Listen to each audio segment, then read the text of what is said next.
Hey everyone, Ryan here at eTrailer. Today on our 2018 Jeep Cherokee, we're going to be showing you how to install the Demco Base Plate Kit. Before we do that, let's take a minute, we'll check this out and make sure it's going to work for you. Before we jump right in, I figured I'd just touch base on one of the main questions that we get asked in regards to setting up your Cherokee to get flat-toed, and that's what parts am I going to need? So there's a total of 5 main components. You'll have your base plate, your tow bar, your safety cables, your tow bar wiring, your supplemental braking system, and there's one other thing that I like to recommend for the Cherokee, which is a towed vehicle charge line kit. That way your battery stays charged whenever you're flat towing. Whenever you're not hooked up and flat towing, this is how the front of your Jeep can look, and I think it looks pretty good. You know, not really too noticeable. Everything does a pretty good job of blending in. And compared to some of the other base plates, they're all going to look fairly similar. You know, they come out in these same locations here, and really not a whole lot of differences as far as that goes. But when you are ready to use this, the base plate has these removable arms. And so what you'll do is you'll remove the little plugs that they give you. You'll line up the hole in the arm, the hole in the base plate. And take your pen and clip, put that through. And it's the same deal on the other side.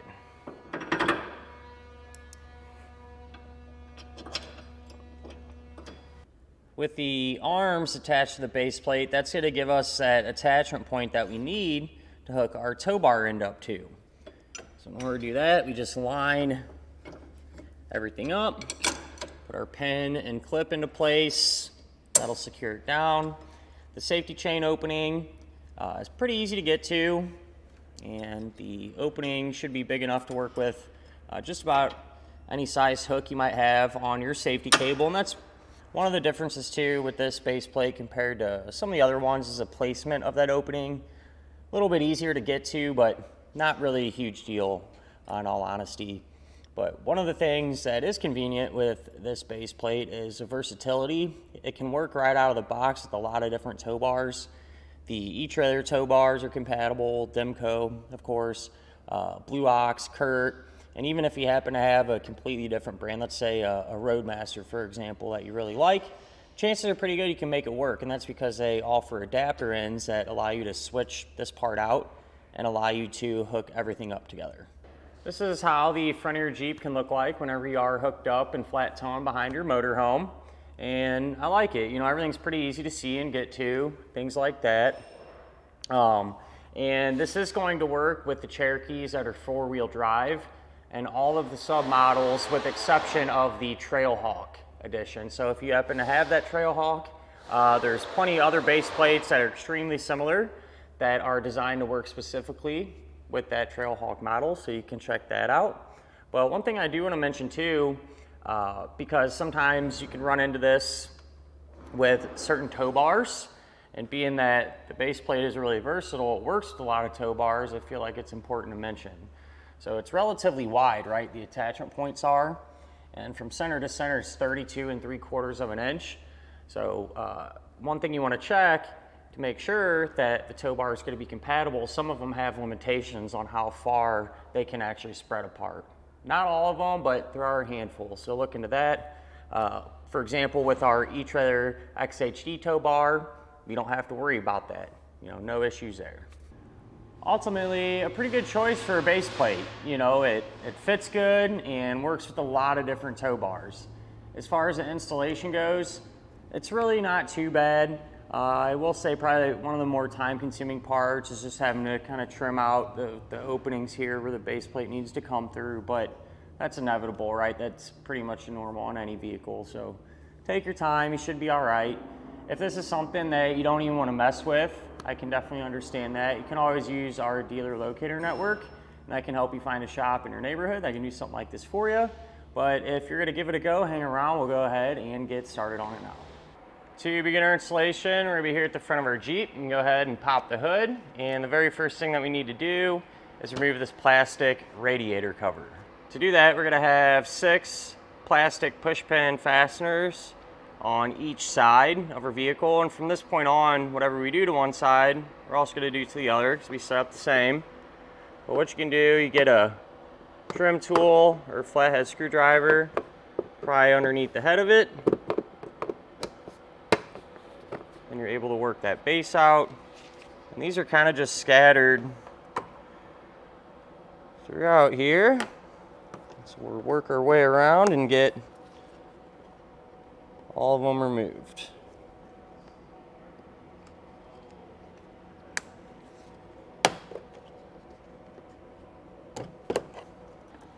So like I say, you got 6 on each side, but you're also going to have 1 right there in the middle.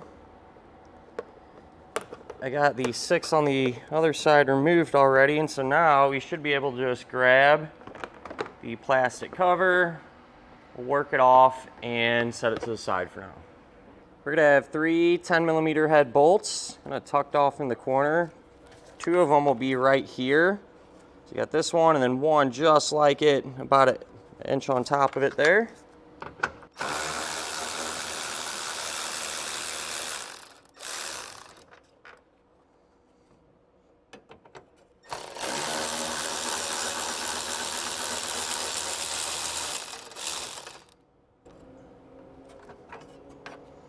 And the last one, if you look straight down in this little pocket kind of,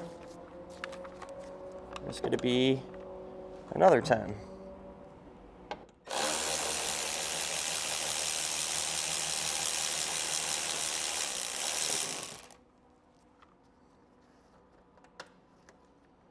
Move to your wheel wells now, and it helps if you turn your tires in or out, gives you more room to work, but you can grab an 8mm socket, and we're going to have 3 screws here.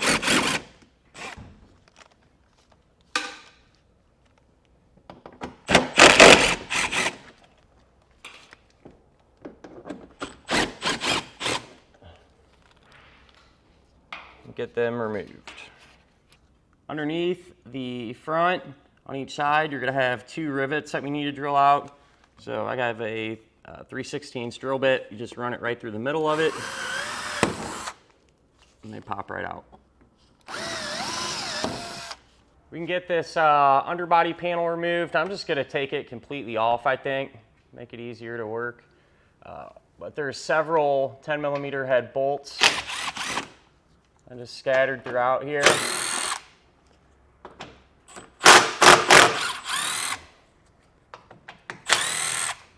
Just work our way all the way around.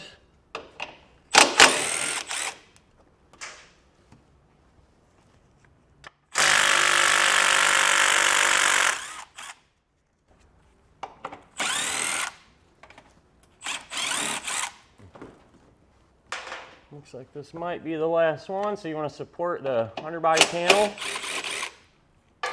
Pull that out, and this should be able to push it towards the back, drop it down, and set it to the side. Back to our wheel wells. I put some painter's tape around all the edges where we're going to be working so we don't scratch anything up on accident. We have this wheel well trim piece, and we're going to have to take it off about halfway. So if you come in from the back here and it's just clipped in, you can kind of start to work it loose. There's some tabs on the back, and once I get 1 or 2 off here, we can have a better look.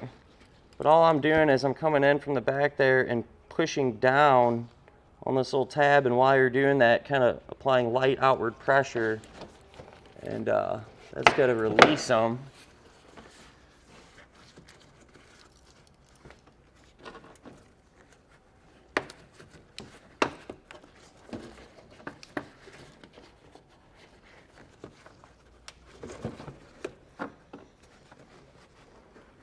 And then there's up here about this area, there's a different type of fastener. And as soon as I get it, I'll show you what I'm doing with it.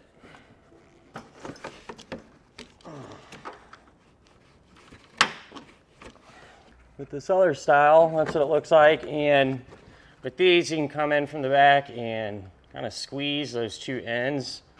And while you're doing that, pull out on this trim piece. And once you get to about this point, that'll be more than enough. The thing I like to do is come in with a piece of foam or paper towel, just kind of wedge it in there to keep it pulled away from our fascia. You are going to have one bolt, the head of it's on the bottom side going up, that is attaching the fascia to the quarter panel, so you can remove it with a 10 millimeter.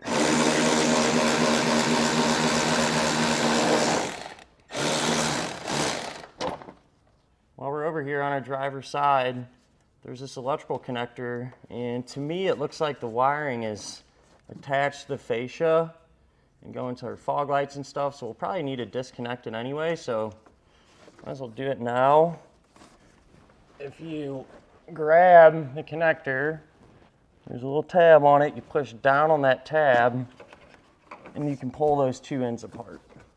With an extra set of hands now, we can actually get the fascia removed. And one thing that I like to do is just around all the cracks and seams, you can spray some soapy water in there and it just seems to help everything come apart easier. But you want to start at the corner and everything's just gonna kind of unsnap.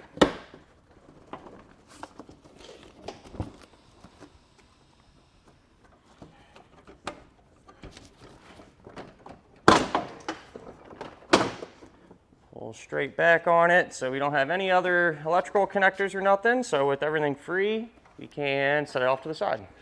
We're gonna have these little aluminum support pieces now, and these will have to come off. You have one nut, it's a 10 millimeter.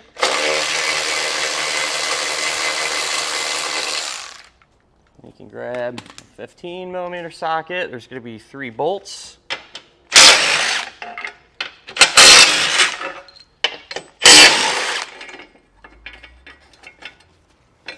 Slide this off the front, get it out of our way. And while we're right here, there's going to be 2 15 millimeter bolts on the bottom flange of our bumper beam. We'll pull those out too.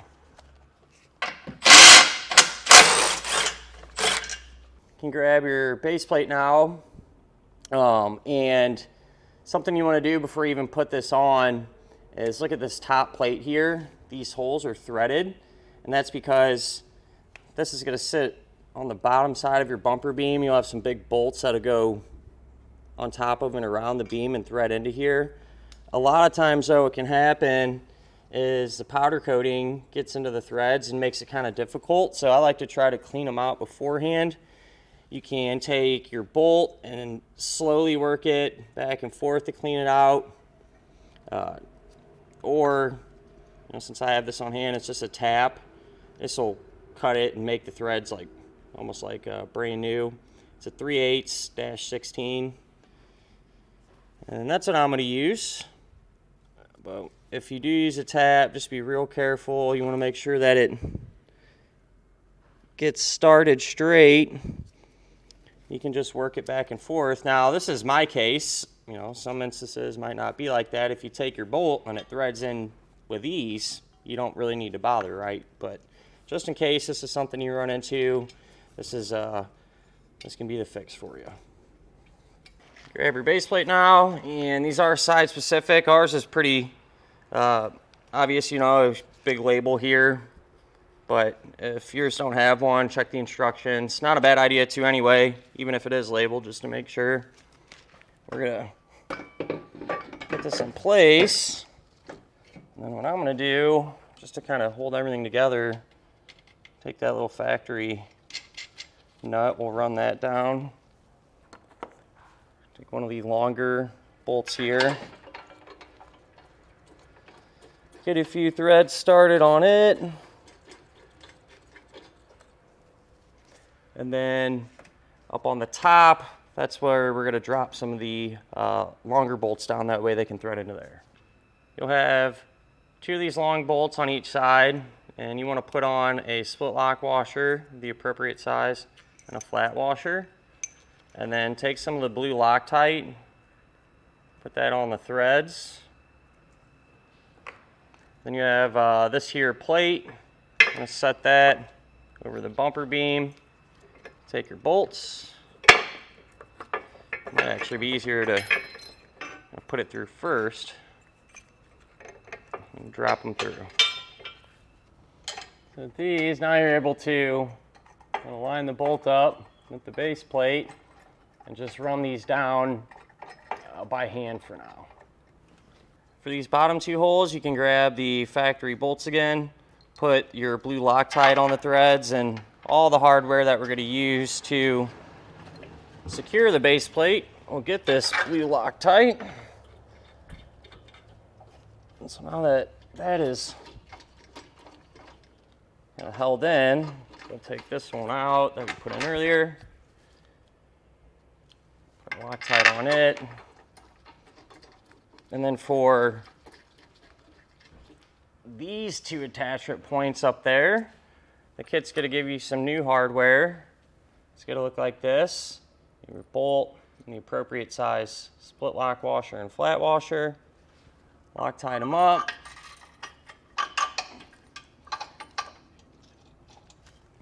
We'll get these started.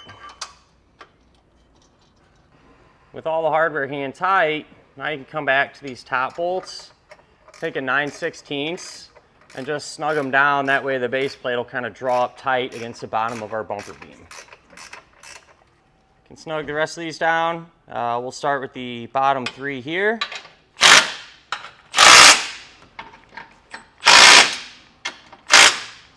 And then we can change out for a 17mm socket and snug these ones down.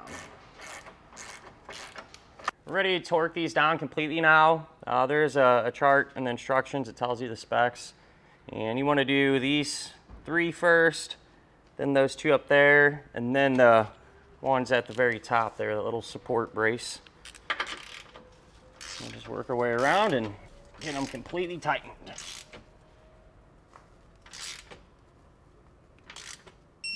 Once everything is all torqued down, you can take the safety cables that they give you in the D-links and attach those.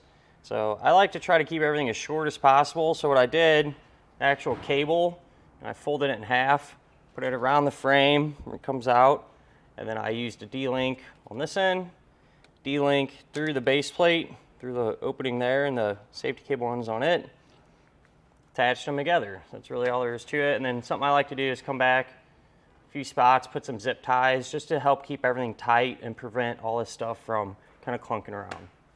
At this point, it'd be a good time to do some of your other flat towing components, like your wiring, braking system, things like that. And I say it because with the fascia off, it gives you a lot more room to work, run wires and things like that. So that's exactly what I'm going to do. And once I have that wrapped up, we can start to get our fascia trimmed out and put back in.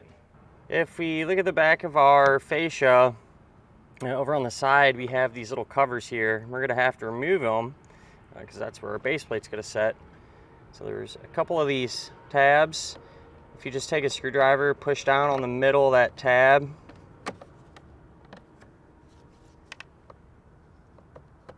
and kind of pry it out of there. And there's another one right over here on this side, same exact deal. Get that popped out. And then there will be two screws. One here, one just like it on the other side, 7mm. Get them removed, and then we can set this off to the side. We can trim out these openings now, and we're just gonna get rid of all this honeycomb material. If you want to, you can hold everything up and line it up and remove some bits and pieces here, but honestly, just from doing this several times on other vehicles, it's usually more trouble than what it's worth, and you end up getting a cleaner look by just removing all of it anyway at the end of things. So that's what I'm gonna do. And I'm going to use a multi-tool to cut this out. Seems to work pretty well. You can use a Dremel tool or a pair of snips, whatever you got. We'll just work our way all the way around here.